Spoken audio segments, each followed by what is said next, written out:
الله فلا مضل له ومن يضلله فلا هادي له ونشهد أن لا إله إلا الله وحده لا شريك له ونشهد أن سيدنا وسندنا وحبيبنا ومولانا محمد الذي أرسله بالحق بشيرا ونذيرا وداعيا إلى الله بإذنه وسراجا منيرا أما بعد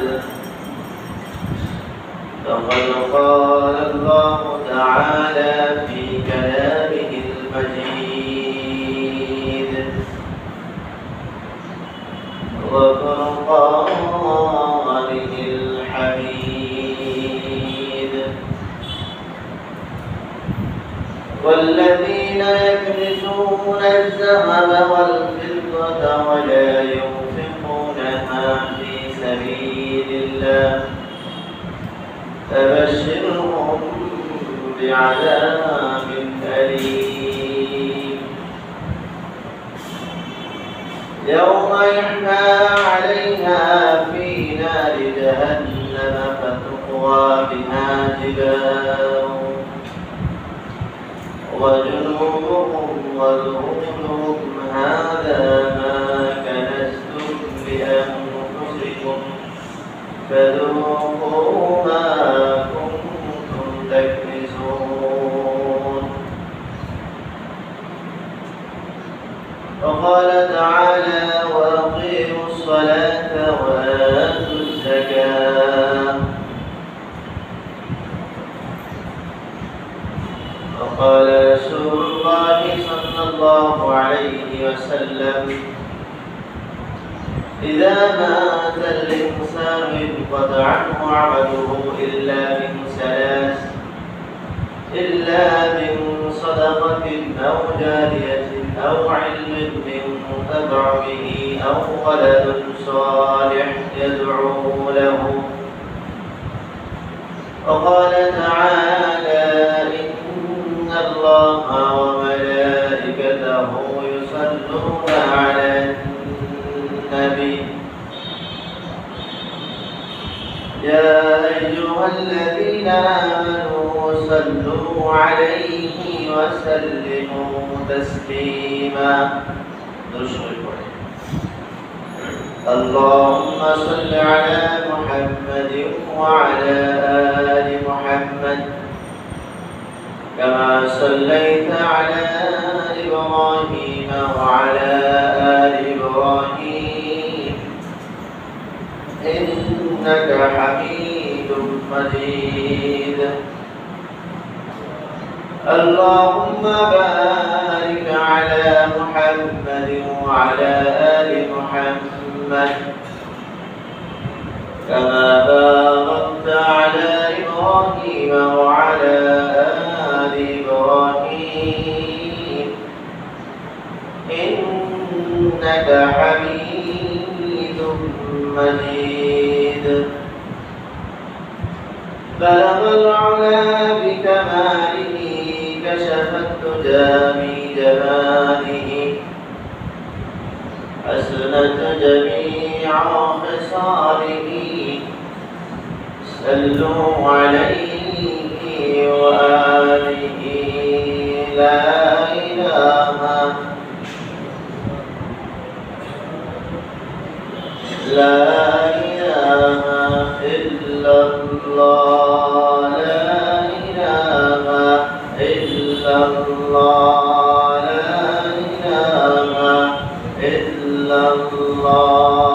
لا إله إلا الله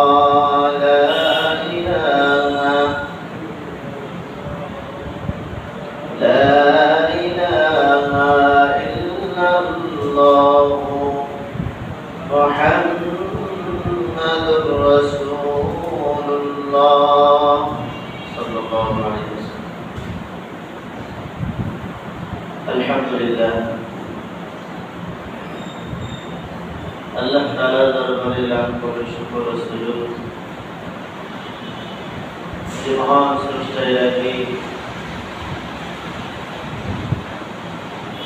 পবিত্র মাহে রমজানের দ্বিতীয় জুমায় মাগফিরাতের দশকের মধ্যে আল্লাহ তাআলা আমাদেরকে জুমার নামাজ পড়ার জন্য দুনিয়ার বিভিন্ন ঝামেলা থেকে মুক্ত হয়ে বিভিন্ন গুনাহের মজলিস থেকে আলাদা হয়ে আল্লাহ তাআলার নির্বাচিত আল্লাহ তাআলার পছন্দের জায়গা মসজিদ আল্লাহ তাআলা আমাদেরকে জুমা মসজিদে হাজির করেছেন এজন্য বলি আলহামদুলিল্লাহ। গত জুমা থেকে আজ জুমা পর্যন্ত লম্বা হায়াত আল্লাহ তাআলা আমাদেরকে দিয়েছেন। আল্লাহ তাআলার বিশেষ নিয়ামত, বিশেষ দয়া। দরুদ ও সালাম পেশ করি মানবতার দিশারি সাইয়্যিদুল কাওনাইন আমার আপনার সকলের প্রাণ প্রিয় মানুষ জনাব মুহাম্মদ রাসূলুল্লাহ সাল্লাল্লাহু আলাইহি ওয়াসাল্লাম। সম্মানিত হাজিরিন, পবিত্র মাহে রমজান চলতেছে। আজকে 13 রমজান, মাগফিরাতের দশকের মধ্যে অন্যতম দিন হলো জুমার দিন। আল্লাহ রাব্বুল ইজ্জাত ওয়াল জালাল আমাদের হায়াতের মধ্যে অনেক রমজানের মধ্যে আরো একটা রমজান দিয়েছেন। অনেকে রমজান আসার পূর্বে ইন্তেকাল হয়েছে। রমজানের মতো মহা সম্মানিত মাস তাদের হায়াতে আসে। আল্লাহ তাআলা আমাদেরকে দিয়েছেন, শুকরিয়া। মাসকে কদরদানি করবো, মাসকে সম্মান করবো। মাসের সম্মান হচ্ছে যে আল্লাহ তাআলার বিধান রোজা রাখা, এটা হলো প্রথম সম্মান। রোজা রেখে মাসকে সম্মান করলাম। এরপরে আনুষঙ্গিক পবিত্র মাহে রমজানে যত আমল আছে সব আমলগুলো সুন্দরভাবে করা। আমরা অনেক মুসলমান আমলগুলো যথারীতিভাবে আদায় করতেছি, অনেকে আমল থেকে অনেক দূরে। অনেকে মুসলমান এমন আছে যে সারাদিন রোজা রাখে না। ঠিক রমজান মাস আগে যেরকম আহার করতো, খেয়ে বাড়তো, অনুরূপ ভাবে এখন পর্যন্ত তারা খাচ্ছে, ঘুরছে। আসলে তো রমজান মাস আসা হলো মুসলমানের পরিবর্তন হওয়া। গত জুমায় বলেছিলাম পয়গম্বর আলাইহিস সালামের হাদিস, ইয়া বাগিয়াল খায়র আকবিল, হে ইবাদত অনুসরণকারী তুমি আগে বেড়ে যাও। ইয়া বাগিয়াশ শার আকসির, হে খারাপ পথে চলনেওয়ালা মানুষ তুমি থেমে যাও। এটা হলো রমজান মাসের অন্যতম একটি আমল। ইবাদত বন্দেগী বাড়িয়ে দেওয়া, পাপ কাজ ছেড়ে দেওয়া। আমরা অনেকে আমল করতেছি, আল্লাহ তাআলা আমাদের জাযা দিবেন, পুরস্কার দিবেন। রমজানের সবচেয়ে বড় পুরস্কার হলো আল্লাহ তাআলা বান্দাকে নিজ হাতে দিবেন। যেটা আল্লাহ তাআলা দিবেন, বান্দা পেলে খুশি হবে, সেটা আল্লাহ তাআলা দিবেন। আর এক হাদিসের মধ্যে আসছে, আল্লাহ তাআলা বলেন, আমি নিজেই বান্দার জন্য হয়ে যাব। যারা রোজা রাখবে আমি আল্লাহ তাআলা তাদের জন্যই হয়ে যাব। আজকে যেহেতু মাহে রমজানের মাগফিরাত চলতেছে, দ্বিতীয় দশক, দ্বিতীয় জুমা, 13 রমজান। আমাদের অন্যতম একটি আমল হয়ে থাকে, সেটা হলো যাকাত। আজকে যাকাত সম্পর্কে আলোচনা করব ইনশাআল্লাহ। যাকাত ইসলামের অন্যতম একটি স্তম্ভ। 5টি স্তম্ভের মধ্যে অন্যতম একটি হলো যাকাত আদায় করা। মালদার হলে, সম্পদশালী হলে, ইসলামের মালিক হলে যাকাত আদায় করতে হয়।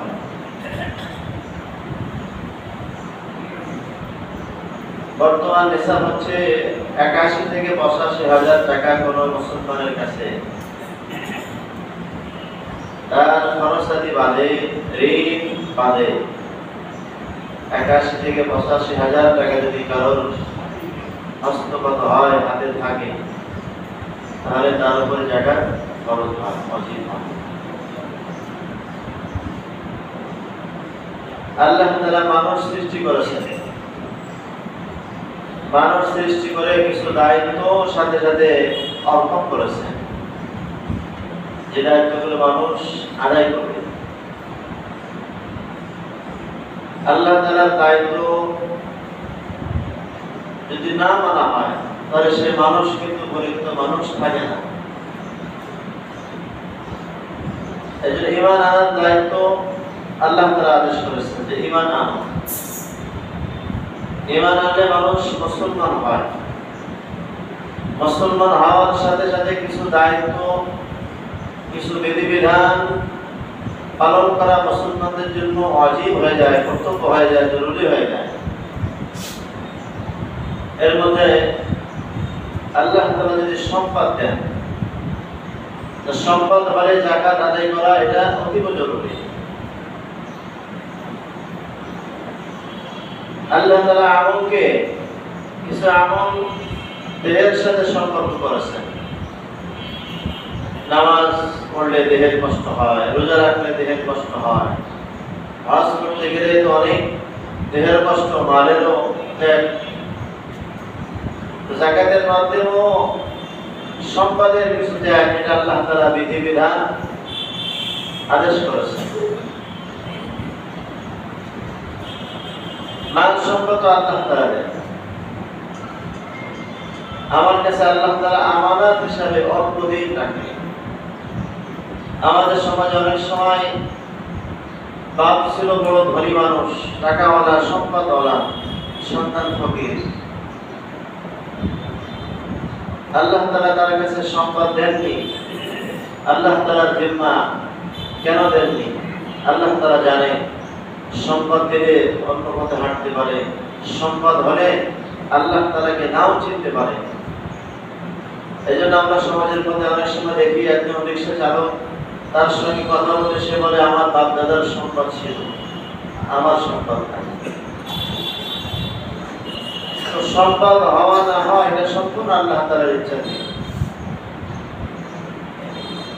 এই জন্য আল্লাহ তাআলা সম্পদ আমানত হিসেবে আমাদের কাছে কিছুদিন অর্পণ করবেন, রাখবেন।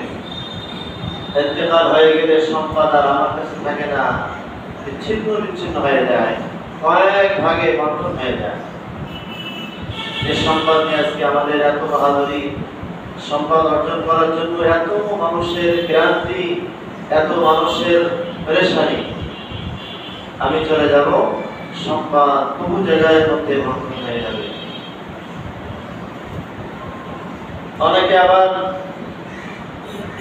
কি করে যে আমার সম্পদ হলে আমি ভালো পথে খরচ করব। অনেক সময় মুখে বলে, দিলের মধ্যে অন্যরকম থাকে। পয়গম্বর আলাইহিস সালামের জামানার এক ঘটনা আসছে কিতাবের মধ্যে। নাম হচ্ছে সালামা। পয়গম্বর আলাইহিস সালামকে বলেন, পয়গম্বর আপনি আমার জন্য দোয়া করেন যেন আল্লাহ তাআলা আমাকে সম্পদ দান করেন, আমি যেন মালদার হয়ে যাই, সম্পদশালী হয়ে যাই। পয়গম্বর আলাইহিস সালাম বলেন, ও সাহাবা শোনো, আল্লাহ তাআলা আমাকে দুনিয়ায় সম্পদশালী হওয়ার জন্য পাঠাননি, বাশীরা ওয়া নাযীরা। আল্লাহ তাআলা আমাকে জান্নাতের সুসংবাদ এবং জাহান্নামের ভয়াবহতা কি হবে সম্পর্কে আমাকে পাঠিয়েছেন। মানুষকে সতর্ক করার জন্য আল্লাহ তাআলা আমাকে পাঠিয়েছেন, আবার সুসংবাদ দেওয়ার জন্য আল্লাহ তাআলা আমাকে পাঠিয়েছেন, সম্পদশালী করার জন্য আমাকে পাঠাননি। সাহাবা বলে, পয়গম্বর আপনি দোয়া করেন আমার জন্য সম্পদ হয়, আমার যদি মাল হয়, সম্পদশালী যদি আমি হয়ে যাই, আমি আমার সম্পদ থেকে গরিব অসহায়ের মাঝে খরচ করব। আমার সম্পদ থেকে দিনের পথে আমি খরচ করব। আপনি আমার জন্য দোয়া করেন, আল্লাহ তাআলা আমাকে সম্পদশালী করে দেন, মালদার বানিয়ে দেন। আপনি দোয়া করেন। পয়গম্বর আলাইহিস সালাম সাহাবার জন্য দোয়া করেন, রব্বুল আলামিন সাহাবাকে আপনি সম্পদ দিয়ে দেন, মাল দিয়ে দেন। আল্লাহ তাআলা দোয়া কবুল করলেন, সাহাবার সম্পদ বাড়তে শুরু হয়ে গেল। লম্বা ঘটনা, লম্বা কথা। সাহাবা একদম পয়গম্বরের নিকটবর্তী থাকতেন, মদিনার মধ্যে খুব কাছে কাছে। আল্লাহ তাআলা পয়গম্বর আলাইহিস সালাম যখন পয়গম্বর রব্বুল আলামিনের কাছে যখন দোয়া করলেন, রব্বুল আলামিন সাহাবার সম্পদ বাড়িয়ে দিলেন, সম্পদশালী করে দিলেন। সম্পদ হওয়া শুরু হলো। অনেক উট ছিল, উট বাড়তেছে। বকরি ছিল, বকরির পাল বাড়তেছে। মদিনার নিয়ম হলো মূল শহরের মধ্যে কোনো খামার করা যাবে না, পরিবেশ দূষণ হবে, পরিবেশ নষ্ট হবে। সাহাবার যখন সম্পদ বেড়ে যায়, উটের পাল বাড়তেছে, বকরির পাল বাড়ে, ভেড়ার পাল যখন বেড়ে যায়, সাহাবার সিদ্ধান্ত হলো মদিনা শহর থেকে দূরে যেতে হবে। এত বিশাল খামার এখানে করা যাবে না, খামার একটু দূরে সরায় নিয়ে গেল। যার কারণে পয়গম্বরের পিছনে নামাজ পড়তে আসেন জোহর আর আসর, অথবা জোহর আর মাগরিব, এছাড়া সময় পান না আসতে। অথচ আগে সব সময়ের জন্য 5 ওয়াক্ত নামাজ পয়গম্বরের পিছনে আদায় করত। কিন্তু সম্পদ বেড়ে যাওয়ার কারণে মদিনা থেকে, শহর থেকে বেশ দূরে চলে গেল। এভাবে কয়েক সপ্তাহ চলে গেল, সম্পদ আরো বেড়ে যায়। এক পর্যায়ে মদিনা শহর থেকে আরো অনেক দূরে তার খামার করার প্রয়োজন হয়ে গেল, প্রয়োজন বেড়ে গেল, সম্পদ বেড়ে গেল। উটের পাল বাড়ে, বকরির পাল বাড়ে, খামার থেকে দূরে সরে যায়। আমরা দেখেছি মদিনার মধ্যে, মক্কার মধ্যে মেন শহরে কোনো খামার নাই, কোনো উট বকরি না, সব দূরে মরুভূমির মধ্যে, যেখানে বাড়ি ঘর নাই সেখানে সব খামার করে করে মানুষ পালতেছে। পয়গম্বরের দোয়ার বরকতে সম্পদ বেড়ে যায়, আর সাহাবা তত দূরে চলে যায়। 2 ওয়াক্ত নামাজে আসে, পরে আস্তে আস্তে আগমতে এসে গেল। এই পর্যায়ে এসে গেল সপ্তাহে একদিন জুমা আসে, সম্পদের কারণে আসতে পারে না। সপ্তাহে একদিন আসে, এভাবে আস্তে আস্তে আবার মাস চলে গেল। পয়গম্বর জিজ্ঞেস করেন, ও সাহাবারা, আমার সাহাবা কোথায়? সাহাবারা বললেন, হুজুর সাহাবার তো অনেক সম্পদ হয়েছে, অনেক মাল বেড়ে গেছে, অনেক সম্পদশালী, উটের পাল হয়েছে, বকরির পাল হয়েছে, ভেড়ার পাল হয়ে গেছে। সে তো অনেক দূরে, এখন তার খামার, সেখানে হিসাব নিকাশে ব্যস্ত থাকে, আসতে সুযোগ পায় না।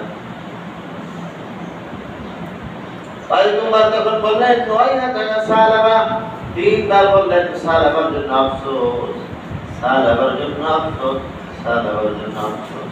আগে দৈনন্দিন আমার পিছনে নামাজ পড়তো, 5 ওয়াক্ত নামাজ পড়তো, এখন আর সে নামাজ পড়তে আসতে পারে না, সম্পাদের পিছনে লেগে থাকে। হঠাৎ 2-1 দিনের মধ্যে আয়াত নাযিল হয়ে গেল, খুয মিন আমওয়ালিহিম সাদাকাতান তুতাহহিরুহুম ওয়া তুযাক্কিহিম বিহা ওয়া সাল্লি আলাইহিম ইন্না সালাতাকা সাকানুন লাহুম। পয়গম্বর আলাইহিস সালাম নির্দেশ দিলেন, সাহাবার কাছ থেকে সদকা গ্রহণ করো, যাকাত উসুল করো। আয়াত নাযিল হওয়ার পরে অনেক সাহাবাদের নাম আসছে, যাদের অনেক সম্পদ ছিল, তাদের কাছ থেকে যাকাত গ্রহণের জন্য নির্দেশ আসছিল। কয়েকজনের নাম, তার মধ্যে 1 নম্বরে সাহাবার নাম পয়গম্বর বললেন যাও অমুক অমুক মিলে যাও, সাহাবার কাছ থেকে যাকাত গ্রহণ করো, উসুল গ্রহণ করো, সম্পদ থেকে তোমরা যাকাত উসুল করে নাও। সাহাবারা তালিকা নিয়ে বনু সুলাইম গোত্রে চলে গেলেন। ওখানে একজন বড় ব্যবসায়ী, বড় শিল্পপতি, সম্পদওয়ালা, বকরির পাল, উটের পাল তার ছিল, তার কাছে চলে গেলেন। পয়গম্বর পাঠিয়েছে যাকাত উসুল করো, যাকাত আদায় করো, সম্পদের হিসাব করে আমাকে যাকাত দাও, আমরা যাকাত গ্রহণ করব। সাহাবী বললেন আমার এই পাল দেখো, এই সম্পদ দেখো, ওইখান থেকে আমি তো মাসআলা জানি না। পয়গম্বর যেভাবে বলছেন তোমরা সেভাবে যাকাত গ্রহণ করে উসুল করে নিয়ে যাও, ওরদের মধ্যে একটু বেশি নিয়ে যাও যেন কম না হয়। এভাবে সব সাহাবাদের কাছে গেছেন, মালদারদের কাছে। যখন সাহাবার কাছে যাওয়া হলো, ও সাহাবা পয়গম্বর পাঠিয়েছেন তোমার সম্পদ হিসাব করে যাকাত দান করো, যাকাতের ব্যাপারে আয়াত নাযিল হয়েছে, তুমি যাকাত আদায় করো। সাহাবা বললেন পরে আমাকে হিসাব করে দেখতে হবে, যাকাত দেব কি দেব না এটা আমি একটু পরে বিবেচনা করে দেখব, তবে এখন দেব না, আমি হিসাব করে তোমাদেরকে জানাবো। যাকাত উসুলকারী সাহাবারা পয়গম্বরকে বললেন পয়গম্বর বনি সুলাইম গোত্রে গেলাম, সঠিকভাবে যাকাত আদায় করেছে, আরো বেশি পরিমাণে দিয়েছে, কিন্তু সাহাবা যাকাত অস্বীকার করেছে, যাকাত দিবে না, পরে দিবে। হঠাৎ আয়াত নাযিল হয়ে গেল, সাহাবার আর যাকাত গ্রহণ করা যাবে না। কথা সাহাবার যাকাত আর গ্রহণ করবে না, আয়াত নাযিল হয়েছে, সাহাবার জন্য ধ্বংস। আয়াত নাযিল হয়েছে, ওখানে সাহাবার মামা ছিল পয়গম্বর কাছে, মামা শুনছে সাহাবার সম্পদ আর আল্লাহ তাআলা গ্রহণ করবে না, সাথে সাথে ফজরের নামাজ পড়ে গলা দৌড়ায় সাহাবার কাছে চলে গেছে। ও সাহাবা, এখনো ঘুমাচ্ছ? তোমার ব্যাপারে আয়াত নাযিল হয়েছে, তোমার সম্পদ এখন আল্লাহ তাআলা গ্রহণ করবে না, তোমার যাকাত এখন আল্লাহ তাআলা দিবে না, তোমার জন্য ধ্বংস অনিবার্য। সাহাবা শোনা মাত্রই তড়ি ঘড়ি করে ওঠে, 500 উট, 500 বকরি, 500 ভেড়া নিয়ে পয়গম্বরের কাছে আসছে। পয়গম্বর আলাইহিস সালাম ফজরের নামাজ পড়তেছিলেন, নামাজ শেষ করে দেখে বিশাল উটের পাল, বকরির পাল, ছাগলের পাল। পয়গম্বর বলেন এখন তো কোনো যুদ্ধ হয় না, যুদ্ধ হলে গনিমতের মাল আসে, এখন তো যুদ্ধ হচ্ছে না, তো মাল কিসের? সাহাবারা বললে পয়গম্বর সাহাবা তার উটের পাল নিয়ে আসছে, বকরির পাল নিয়ে আসছে 500 করে। পয়গম্বর বললেন এখন আর গ্রহণ করা হবে না। বলার উদ্দেশ্য হলো সম্পদ হলে যাকাত দেওয়া যায় না, মন মানসিকতা থাকা লাগে। হাদিসের মধ্যে আসছে মানুষ যখন সদকা করে, মানুষ যখন যাকাত আদায় করে, এটা আগে মানুষের হাতে দেওয়ার আগে আল্লাহ তাআলার কাছে চলে যায়। যদি সেই নিয়ত থাকে এমন যে না ব্যানার করবো, ফেস্টুনি করবো, আওয়াজ করবো, এরপরে সকলকে দেব লোক দেখানোর জন্য, এটাও আল্লাহ তাআলা চান না। পয়গম্বর আলাইহিস সালাম বলেন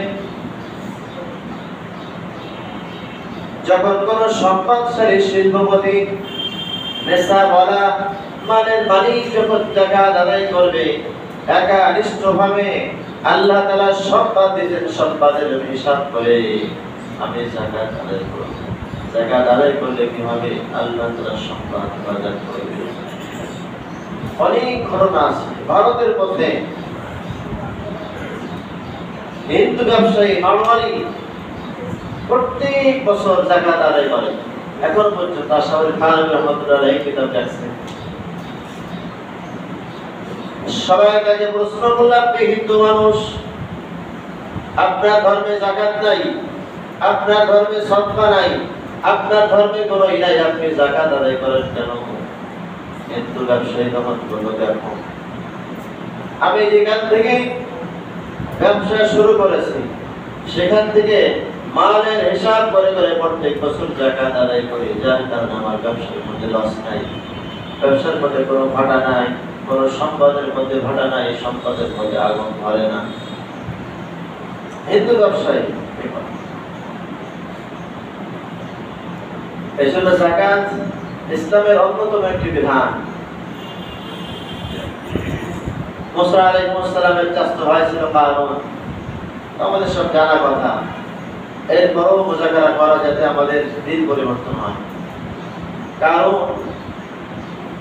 মুসা আলাইহিস সালামের চাচা ভাই শুরুতে ইমানদার ছিল, ভালো মানুষ ছিল,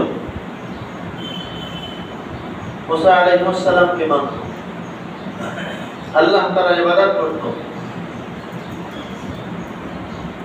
যখন সম্পদ হলো, সম্পদ বেড়ে গেল, মুসা আলাইহিস সালাম বললেন, কারুন যাকাত আদায় করো।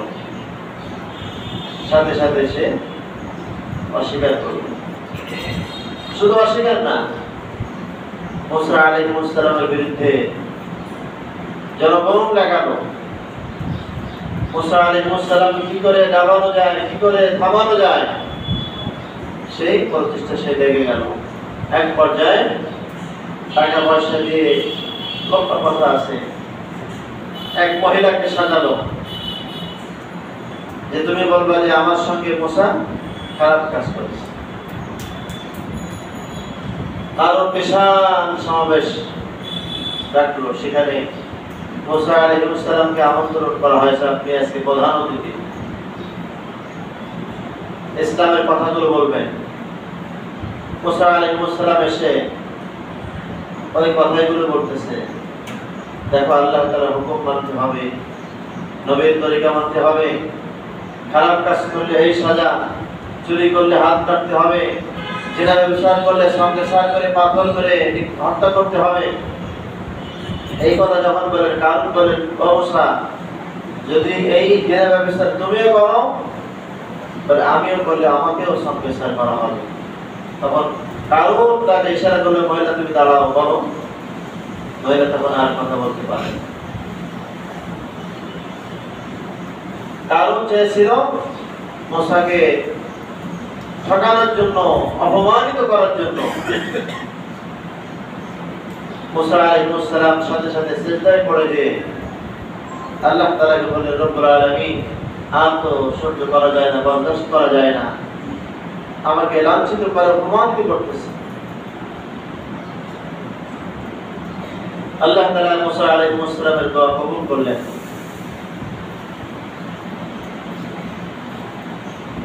বললেন, মুসা, জমিনকে তোমার অধীন করে দিলাম, তুমি জমিনকে হুকুম করবা, জমিন তোমার কথা মানবে, শুনবে। মুসা আলাইহিস সালাম জমিনকে বলেন, জমিন কারুনকে ধরো। বরাবর করে কারুনের হাঁটু পর্যন্ত জমিন গ্রাস করেছে। আবার বলেন, কারুনকে ধরো, কোমর পর্যন্ত ভাবে কারুনকে মাটির নিচে আল্লাহ তাআলা দাবাইতেছে, কিয়ামত পর্যন্ত দাবাবে। 55 একর জমি পর্যন্ত, সেখানে বিশাল সমুদ্র হয়ে গেছে। ওখানে একটা এখনো বিল্ডিং আছে, আল্লাহ তাআলা নিশানা রাখছে, যেখানে কারুন প্রথমে ইবাদত করতে কি করতো, নামাজ পড়তো, সেই বিল্ডিংটা এখনো পর্যন্ত আল্লাহ তাআলা অক্ষত রাখছে। সম্পদ দিয়ে বড়াই না, সম্পদ বড়াই করার কিছু না। এমন সম্পদ আমাদের না, একটা খোলা হলে মানুষের লক্ষ লক্ষ টাকা চলে যায়, একটা হার্ট অপারেশন করতে বহু টাকা চলে যায়, এই টাকার মালিক আমরা না। এজন্য আল্লাহ তাআলা সম্পদ দিয়েছেন অল্প দিনের জন্য, আবার আল্লাহ তাআলা এই সম্পদ দিবেন যে কোনো সময়। এজন্য বলা হয়, দিনে ফকির রাতে ধনী, রাতে ফকির দিনে ধনী, এরকম। মুহূর্তের মধ্যে আল্লাহ তাআলা সবকিছু করতে পারেন। তো আল্লাহ তাআলা যাকাতকে ফরজ করেছেন। নামাজ যেরকম ফরজ, কোরআনের মধ্যে আল্লাহ তাআলা ৮০ থেকে ৮২ জায়গার মধ্যে নামাজের কথা বলছেন, আর যাকাতের কথার সাথে সাথে ৩২ জায়গার মধ্যে আল্লাহ তাআলা বলছেন যাকাত আদায় করো। والذين يكنزون الذهب والفضة ولا ينفقونها في سبيل الله فبشرهم بعذاب أليم। যারা স্বর্ণ রূপা অর্থ সম্পদ টাকা পয়সা গচ্ছিত করে রাখবে, মানুষকে দিবে না, এদের ব্যাপারে আসছে ফাবাশশিরহুম বিআযাবিন আলীম, যন্ত্রণাদায়ক শাস্তির সুসংবাদ আল্লাহ তাআলা দিয়েছেন।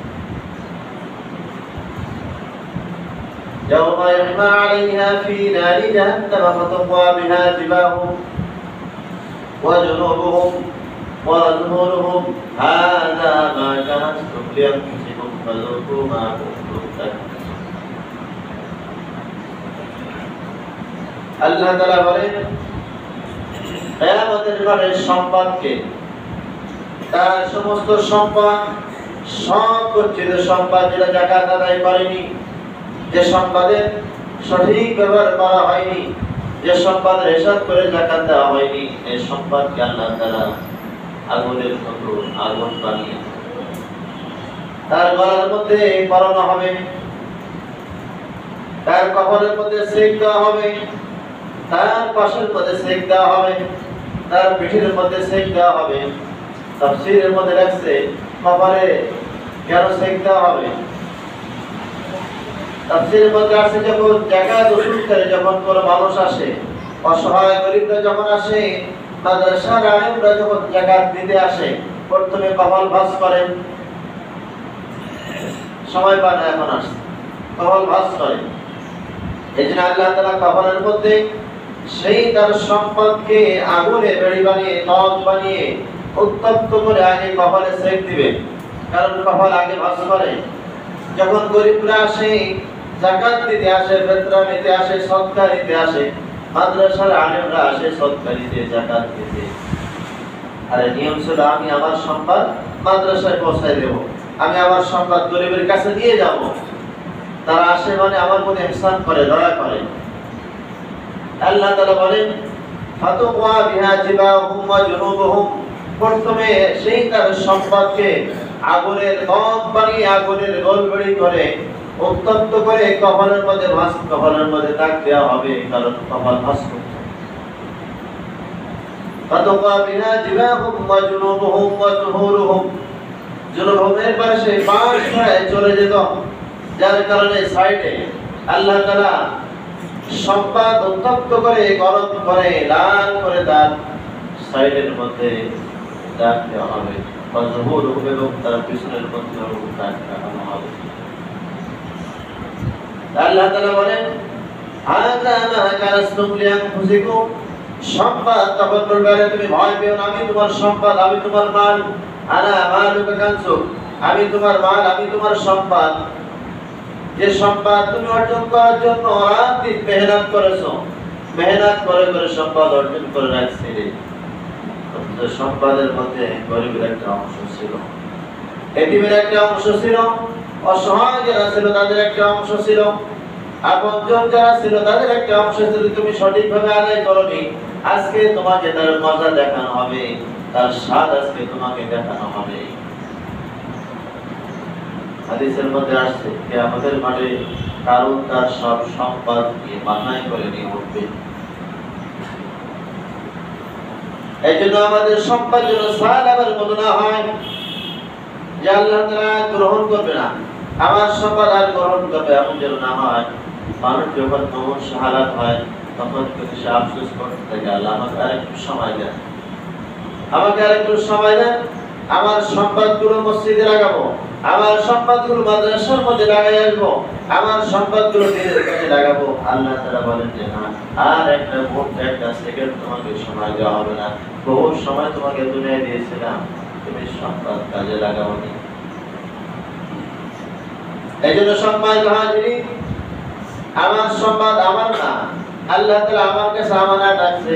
আমানতের খায়েন হওয়া যাবে না, আমানতের খেয়ানত করা যাবে না।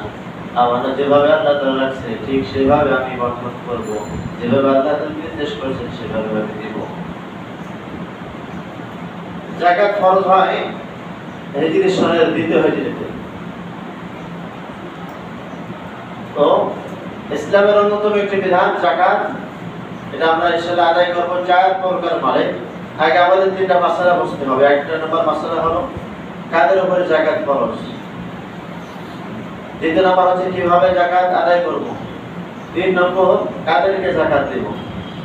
1 নম্বরের কথা হলো যারা নিসাবের মালিক, বর্তমান সময় নিজের ঋণ মুক্ত হয়ে খরচাদি বাদে যদি আমাকে 80 থেকে 85 হাজার টাকা আমার থাকে, অধীনস্থ আমার হস্তগত থাকে, তাহলে আমার উপরে যাকাত ফরজ। কাদেরকে দেব হিসাব করতে হবে। আমাদের হিসাব হচ্ছে আরবি মাস, যাকাতের হিসাব হচ্ছে আরবি মাসে, শাবান টু শাবান, রমজান টু রমজান আমরা করে থাকি। মূলত মাসালা হলো যে মাসে আমার নিসাব হলো ওই মাস থেকেই গণনা করতে হবে। এমন হতে পারে আমার শাওয়াল মাসে যাকাত ফরজ হয়েছে, তো আবার শাওয়াল মাস আসলে ওই হিসাব করব আরবি মাস। আমরা রমজান মাস করে থাকি একটা হিসাবের জন্য, বাকি এটা ঠিক রাখলেও চলবে। রমজান টু রমজান আমরা হিসাব করব, এই রমজান থেকে ওই রমজান পর্যন্ত কত সম্পদ আমার আসছে, এর মধ্যে আমি কত ঋণ আছি, আমার কত খরচ আছে, ঋণ বাদ দিয়ে আমার কত টাকা সামনে আছে, বাস এটা হিসাব সহজ হয়। গত রমজানে আমার 1 লক্ষ টাকা ছিল, এই রমজানে আমার এখন কত টাকা আছে, এর মধ্যে আমি কত টাকা ঋণ আছি, বাদ দিয়ে বাকি টাকাটা হিসাব করলে আমার আদায় হয়ে গেল। এভাবে আমাদের হিসাব করতে হবে কোন কোন মালের উপরে যাকাত আসবে। 4 প্রকার। 1 প্রকার হলো স্বর্ণ, অন্য কিছু নাই, শুধু স্বর্ণ আছে। মহিলাদের তো বেশি থাকে, অনেক সময় পুরুষ মালিক থাকে, মহিলাকে ব্যবহার করার জন্য দেয়, অনেক সময় মহিলাকে মালিক বানিয়ে দেয়, এই জন্য খুব হিসাব করে টাকা দেওয়া। স্বর্ণ, রূপা, নগদ টাকা আর ব্যবসায়ী মাল, এই 4 প্রকারের মালের যাকাত আসে।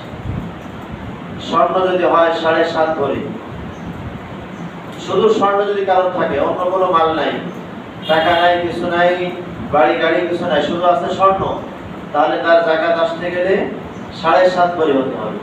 অথবা কিছু স্বর্ণ আছে, 2 ভরি স্বর্ণ, 3 ভরি রূপা আর 20,000 টাকা, এখন এটা মিলায়ে তো আমার যাকাত খরচ হয়ে গেছে, 80-85,000 টাকা তো অনায়াসে হয়ে যাচ্ছে। শুধু স্বর্ণ হলে 7.5 ভরি হতে হবে, আর স্বর্ণ নাই শুধু রূপা আছে, তাহলে রূপা হলে 52.5 ভরি হতে হবে, অথবা সম পরিমাণ টাকা 81 থেকে 85,000 টাকা। এরপরে আমার নগদ ক্যাশ, স্বর্ণ নাই, রূপা নাই, শুধু টাকা আছে, আমাকে 80,000 বা 85,000 টাকা, আমিও নিসাবের মালিক। এরপর আমার ব্যবসা আছে, আমি ব্যবসা করি, আমার ব্যবসার মালের হিসাব করতে হবে। ক্রয় করার, বেচার হিসাব না, ক্রয় করার। এই মালটা আমি 20 লক্ষ টাকা দিয়ে কিনেছি, বিক্রি করবো 25 লক্ষ টাকা, 30 লক্ষ টাকা, আলাদা কথা। ক্রয়ের যে হিসাব, এই হিসাবটা করতে হবে। এই 4 প্রকার এসে আমাদের মালের যাকাত আসবে: স্বর্ণ, রূপা, নগদ ক্যাশ আর ব্যবসায়ী মাল। একজনের 5টা বাড়ি আছে, 5টা বাড়ি তো তার প্রয়োজন হয় না, একটা বাড়ি তার জন্য যথেষ্ট, বাকি ওই বাড়িগুলো সব হিসাব করতে হবে, কত টাকা সেখান থেকে আয় হয়, ওই হিসাব করে যাকাত আদায় করবে। 5টা গাড়ি আছে, গাড়ি সব তার প্রয়োজন হয় না, একটা গাড়ি হলে তার জন্য যথেষ্ট, 4টা গাড়ির থেকে যে আয় আসে, আয়টা হিসাব করবে, ওটা ব্যবসায়ী মাল। এভাবে আমাদেরকে হিসাব করে যাকাত আদায় করে। কাদেরকে দিব? 8 শ্রেণীর মানুষ যাকাত পাবে। ইন্নামা সাদাকাতু লিল ফুকারা ওয়াল মাসাকিন ওয়াল আমিলিন আলাইহা ওয়াল মুআল্লাফাতি কুলুবুহুম ওয়া ফির রিকাব ওয়াল গারিমিন ওয়া ফি সাবিলিল্লাহি ওয়া ফিস সাবিল ফরিদাতাম মিনাল্লাহ। 1 নম্বর হচ্ছে ফকির, যারা যাকাত পাবে, 8 শ্রেণীর মানুষ তারা যাকাত গ্রহণ করতে পারবে। একটা হলো ফকির, দ্বিতীয় নাম্বার হলো মিসকিন, তিন নাম্বার নবমুসলিম, নতুন মুসলমান হয়েছে, কোনো সম্পদ তার নাই। এরপরে তো নবমুসলিমদের অনেক সম্পদ হয়ে যায়, তারা এখান থেকে নিয়ে আসে, ওখান থেকে নিয়ে আসে, এভাবে সেও অনেক টাকার মালিক হয়ে যায়। এই জন্য প্রথমে নবমুসলিম যে হবে, সম্পদের মালিক সে থাকে না, সে জাকাত পাবে। যারা জাকাত পায়, আমাদের রাষ্ট্র তো ইসলামী না, এই জন্য ওসুলকারী সে জাকাতের টাকা এখন গ্রহণ করতে পারবে না। যখন রাষ্ট্র ইসলামী হবে, যারা জাকাত ওসুল করবে তাদের একটা বেতন ভাতা সেখান থেকে দিতে হবে। 5 নাম্বার যারা গোলাম আছে, গোলামের পরিচালনা আমাদের তো নাই, আমাদের হলো কাজের লোক, এরা অনেক সময় অসহায় থাকে, গরিব থাকে, এদের দিকে বিশেষ নজর দেওয়া। যারা ঋণগ্রস্ত, অনেক সময় ভালো মানুষ, চলে ফিরে ভালো, এই মুহূর্তে সে ঋণ হয়ে গেছে, ঋণগ্রস্ত, এও জাকাত দিতে পারে, জাকাত দিতে পারবে। যারা মুসাফির, সফরের মধ্যে চলে গেছে, এখন তার কাছে কোনো টাকা পয়সা নাই, সফর শেষ করে বাড়ি যাবে কিভাবে, এও তার ব্যবস্থা নাই, মুসাফিরও টাকা জাকাত দিতে পারবে। 8 নাম্বার যারা জিহাদে থাকে, জিহাদে যারা থাকবে তারাও জাকাত গ্রহণ করতে পারবে। এই 8 শ্রেণীর মানুষ। তো ফকির আমাদের সমাজে আছে, মিসকিন আছে, গোলাম আছে, এবং যারা ঋণগ্রস্ত এরকম মানুষও আছে। বিশেষ করে লিল্লাহ বোর্ডিং যেখানে থাকে, অসহায় ছেলেরা, মিসকিন গরিব মানুষের ছেলেরা যেখানে ফ্রি খাবার খেয়ে পড়াশোনা করে, লিল্লাহ বোর্ডিং, সেখানে জাকাতের অর্থ দেওয়া। দিলে ডাবল সওয়াব, একটা হলো আপনি জাকাত আদায়ের সওয়াব পাবেন, আর একটা হলো তার ইলমের দিনের জন্য, ইলম শেখার জন্য আপনি সহযোগিতা করলেন, আর একটা সওয়াব। এরপরে এমন আছে আমাদের খুবই কাছের মানুষ, আপনজন, যারা অসহায়, চাইতে পারে না, যারা গরিব মানুষ, কারো কাছে হাত পাতে না, কাউকে বলে না, সহায় করে না, এদেরকেও দেওয়া। নিজের আপনস্থ, নিজের খুব কাছের মানুষ যারা আছে তাদেরকে বেশি হকদার, তাদেরকেও দেওয়া। পিতা সন্তানকে দিবে না, সন্তান পিতাকে দিবে না, সাইডে আমি আমার ভাইকে দিতে পারবো, চাচা ভাই, মামাতো ভাই, এদেরকে দেব। আমার নিচে যারা, আমার উপরে যারা, অর্থাৎ আমার পিতাকে দেওয়া যাবে না, দাদাকেও দেওয়া যাবে না, আমি আমার স্ত্রীকে না, আমার ছেলে মেয়েকে না, আমার নিচে যারা, আমার উপরে যারা, এদেরকে টাকা দেওয়া যাবে না। আমার সাইডে আমার ভাই আছে, বোন আছে, চাচা ভাই, চাচা বোন, মামাতো ভাই, মামাতো বোন, অসহায় হলে তাদেরকে দেওয়া যাবে। এই জন্য আমরা ইনশাআল্লাহ সম্পদ আল্লাহ তাআলা অল্প দিনের জন্য আমাকে আপনাকে আমানত হিসাবে রাখছে, আমি সঠিকভাবে ইনশাআল্লাহ ব্যবহার করে আল্লাহ তাআলার নিকটবর্তী হয়ে যাব। হাদিসের কথা তো শোনালাম, যাকাত যখন মানুষ গরিব অসহায় হাতে দিবে, এই দেওয়ার আগে আল্লাহ তাআলার কাছে চলে যায়, যদি সেই মন নিয়ে দেওয়া হয়। আমাদের সমাজে তো ব্যানার করবে, এরপরে অমুক টাইম আসতে হবে না, আসতে হবে না, অনেক নানান তার, এরপরে অনেক দোকানের মধ্যেও জাকাতের লুঙ্গি পাওয়া যায়, জাকাতের শাড়ি পাওয়া যায়, অনেক কিছু রেখে রাখে। আর এমন মানের কাপড় দেয়, এমন মানের লুঙ্গি দেয়, একবার ধরার পরে আর পরা যায় না, মনে হয় ফটোকপি নিয়ে আসছে। এমন না, আমি 5 জনকে না দিয়ে 1 জনকে দেবো, 2 জনকে দেবো, যেন আমার টাকা দ্বারা সে উপকৃত হয়। হয়তো আমি একজনের ব্যবসার মধ্যে দাঁড় করাই দিলাম, একটা গাড়ি করে দিলাম, আবার এমন না দেওয়া তার উপরে আবার জাকাত খরচ হয়ে যায়, এমন না দেওয়া। এই জন্য জাকাত হিসাব করে যারা অসহায় গরিব মানুষ, এদেরকে আমরা দেব, যেন সে চলতে পারে। অনেক সময় একটা ফেতরা, এটাও মানুষ ভাগ ভাগ করে দেয়, আরে ও কি 10 টাকা দিয়ে কি করে, একটা চা খাওয়ার তো কিছু নাই, কমস কম 100 টাকা দিলে 1 কেজি বা 2 কেজি চাল কিনবে। এটাও আমরা আমাদের সমাজে কিন্তু হয়, এমন না, আমরা এমন ভাবে দেব যেন তার উপকার হয়। সে অসহায়, হয়তো 2000 টাকা পেলে 1 বস্তা চাল কিনতে পারবে, হয়তো 1000 টাকা পেলে তার সংসারে একটু বাজার করতে পারবে, তার উপকার হলো। আপনি একটা ফেতরাকে ভাগ ভাগ করে করে 10 টাকা 20 টাকা করে দিলেন, কি লাভ হলো? তার তো উপকার হলো না। মেন তো তার উপকার করতে হবে, দারিদ্র বিমোচন করতে হবে। এই জন্য আমাদের এদিকে খুব লক্ষ্য রাখা। আর আপনাদের আগে দাওয়াত দেওয়া ছিল, আমাদের মাদ্রাসা অসহায় গরিব ছেলেরা পড়াশোনা করে। গত বছর আপনারা অনেকে দিয়েছিলেন, এবছর ইনশাআল্লাহ দাবি রাখলাম আমাদের প্রায় 6 লক্ষ টাকা মতো ঋণ আছে। এরপরে আমাদের মাদ্রাসায় নতুন একটা ক্লাস খোলা হবে, সেখানে 3 লক্ষ টাকার কিতাব প্রয়োজন। আমাদের মনির ভাই 2000 টাকা দেওয়ার জন্য বলেছিলেন, দেবেন ইনশাআল্লাহ। তো এইভাবে ওখানেও কিছু কিতাবের মধ্যে শরীর থাকা, ইফতার কিতাব, ফতোয়ার কিতাব। আর আমাদের আশেপাশে অনেক মাদ্রাসা আছে, দারুল মাদ্রাসা, কর্ণাটিয়া মাদ্রাসা। এভাবে আমরা ইনশাআল্লাহ আমাদের যাকাতের ফান্ড থেকে অথবা এমনি আমরা ইনশাআল্লাহ দেব। আর আমরা সদকা ফিতরা তো আমাদের ঢাকার জন্য 110 টাকা করছে, আমাদের খুলনায় হয়তো 100 টাকা এরকম হবে। আমরা এটাও ইনশাআল্লাহ পর থেকে আদায় করব। আর রমজান মাসের মধ্যে বেশি সদকা ইনশাআল্লাহ আমরা আদায় করার চেষ্টা করব। আল্লাহ তাআলা তৌফিক দান করেন। যারা সুন্নাত পড়তে পারে সুন্নাত পড়ে, আমাদের বাসায়ও আমাদের জন্য ইনশাআল্লাহ কিতাব পড়ার জন্য বেশ অর্থ দেবেন ইনশাআল্লাহ। যারা সুন্নাত পড়তে পারে সুন্নাত পড়ে।